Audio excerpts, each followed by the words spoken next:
Hello, friends. Welcome to the West region. It is the fifth region of the United States. So last week on Friday, we filled out our states, and I realized I forgot to add two important states that were not on our map, and that was Alaska, which is connected way up here in Canada, and Hawaii, which is a group of islands out in the Pacific Ocean. So make sure today when you are doing your notes that you have your state map nearby because we're going to add Alaska and Hawaii to our state map. Right? So today we are in the West region. Let's get started learning about the land, the water, and the climate. As always, at the end, you will be taking some true and false question statements to see if you have what you have learned. So let's pre-look at those questions or statements. The first one is the West is the largest region in the United States. The next one is Mount Washington is the highest mountain in the United States. Death Valley is the hottest, driest, and lowest place in the United States. And there is a rainforest in the West region. So as we read today, we're going to be thinking about, is it the largest region? What do we know about Mount Washington? What do we know about Death Valley? And do we talk about a rainforest? All right, make sure you are in your reading packet on the West region. Also have a pencil and a highlighter nearby so you can underline some key points as we go. Looking at our picture here, our country's largest region, hint, hint, hint, goes from the cold, frozen tundras of Alaska to the warm, sunny beaches of Hawaii and California. In between, you'll find mountains, valleys, deserts, and even volcanoes and a rainforest. Hint, hint, hint. There's two answers to your questions. Several mountain ranges cover much of the West. The largest mountain range is the Rocky Mountains, which forms the eastern edge of the region. And here is that Rocky Mountains. So they go from Montana down through Utah and Colorado all the way through. The Rockies begin far to the north in Canada, way up above us. From there, the Rockies stretch south all the way down to Mexico, across Montana, Idaho, Wyoming, and Colorado. The Rocky Mountain Range is nearly 3,000 miles long and hundreds of miles wide. So from the whole length, it's 3,000 miles long and there's hundreds of miles in width. Other mountain ranges run north and south along the Pacific coast. And so those would be over here, those dark brown areas. The coast ranges form a long line on the western edge of the United States, again over here on the west. These mountains seem to rise right out of the Pacific Ocean. They form cliffs in many places along the coast, all the way up to Alaska. So lots of the coast of the west of our country is very rocky and cliffy, not with lots of sandy beaches. The highest mountain in the United States, hint, hint, hint, Mount Denali, is part of the Coast Range. Mount Denali in Alaska is 20,320 feet high. And so here is a picture of our Rocky Mountains, and then there is the Cascade Range, the Sierra Nevadas, and then the Coast Range. And you'll see between these ranges are some valleys, which we've talked about. Here is another picture of our states in the West. We have Alaska way up above Canada. Then we have Washington, Idaho, Montana, Wyoming, Oregon, California, Nevada, Utah, and Colorado. And then in the Pacific is the Hawaiian Islands. The Sierra Nevada Mountains and the Cascade Mountains form a second long line west of the Coast Ranges.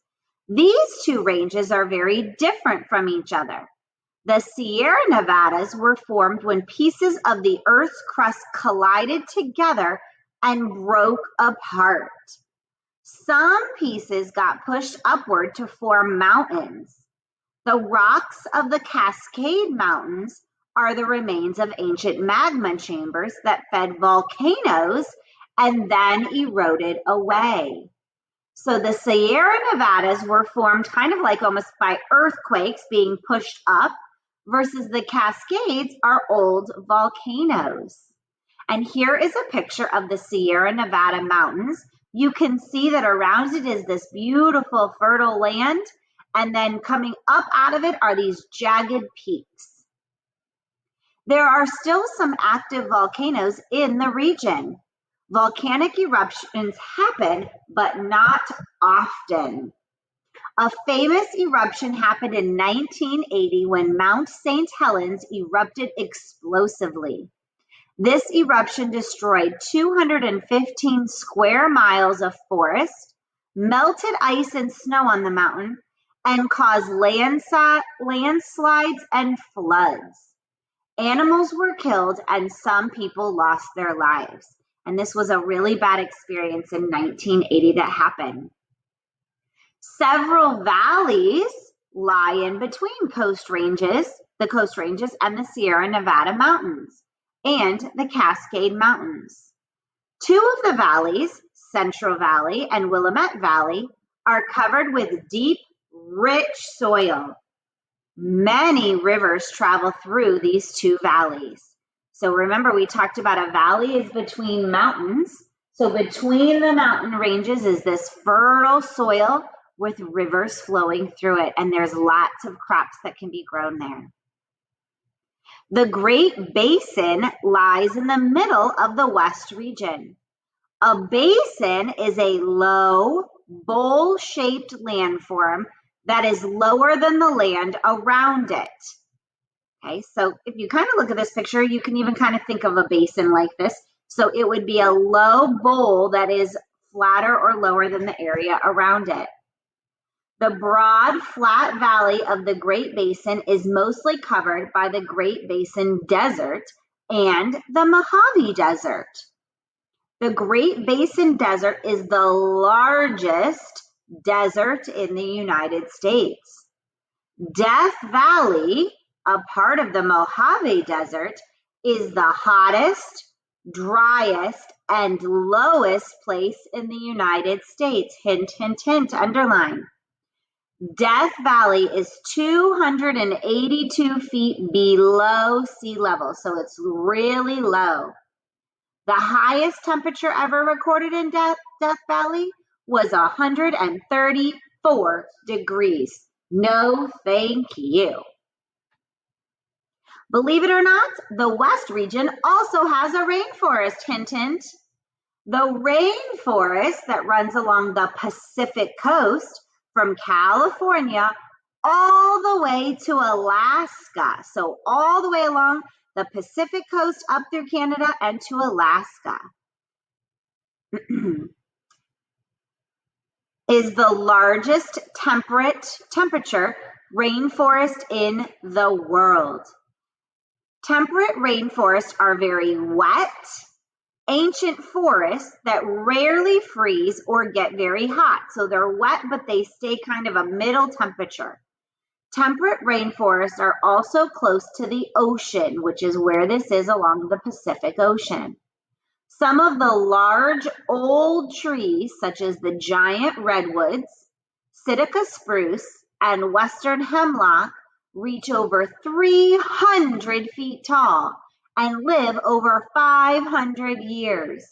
And here is a picture of the giant redwood trees. And these are people, adults walking. So imagine your mom or dad, and this is the tree, amazingly tall.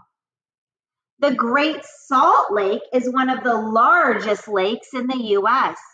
The Great Salt Lake is about 75 miles long and 35 miles wide, but it is very shallow. Most of the lake is only 3 feet deep. Unlike most lakes, the Great Salt Lake is full of very salty water, even saltier than the ocean. Because several rivers flow into the lake, but no water flows out. So it's being kept in there with all of those deposits. When the water evaporates, salt is left behind. The Great Salt Lake is too salty for fish. The only animals that live in the lake are tiny little brine shrimp. Although they are small, brine shrimp are an important food source for the millions of birds that live around the lake. Dry and flat areas called salt flats surround the Great Salt Lake. I bet you can guess what we get from this area. The salt flats were left behind when Lake Bonneville, a big prehistoric lake, dried up thousands of years ago. Alaska and Hawaii, being apart from the other states, are very different from the rest of the states in this region. The northern part of Alaska is tundra, a cold, flat, treeless land. Hawaii is made up of 8 main islands. Its islands were made long ago by volcanoes that grew up out of the Pacific Ocean, 2 of which are still active today. Alaska is the largest state in the US, but it has the fewest number of people of any state because a lot of the land is so cold that they cannot live there. Next, let's talk about the climate. After we're done, you'll answer these true-false statements. Many places in Alaska receive 100 inches of precipitation a year. The West region has many earthquakes. All of the West region is cool and foggy for most of the year. Just as the West has many different landforms, the West has many different climates too. Hint, hint. You could travel from cold and rainy climates to extremely hot and dry climates, all in this region. The western part of the region along the Pacific coast receives a lot of rain. The coastal areas have mild, wet winters and cool, foggy, or cloudy summers. As you travel east across the region through the Great Basin, the rainfall amounts decrease and the temperature gets warmer. In the Rocky Mountains, there is heavy snow in the winter. The snow remains on the ground for months at a time. Once the snow melts, the water goes into the Colorado, the Rio Grande, and other rivers, and they flow south. Alaska has a unique climate. It is cold and wet for much of the year. Many places in Alaska receive as much as 100 inches of precipitation a year. Hint, hint. Because Alaska is farther from the equator than any other state, it is the coldest state. Alaska has short summers and long winters. Its winters are so cold that houseflies can't survive there. Lakes and rivers are frozen for most of the year. Hawaii lies closer to the equator than any other U.S. state. Its climate is sunny and warm all year round, but not too hot due to the cool ocean winds. There is a lot of rainfall all year. This helps palm trees and other tropical plants to grow year-round. The island of Kauai has the wettest place on Earth, receiving almost 40 feet of rain a year. The Pacific coast lies over many fault lines, which increases the danger of earthquakes. The most famous is California's San Andreas Fault, which is more than 600 miles long. Next time I see you, we're going to talk all about the products and natural resources of the West.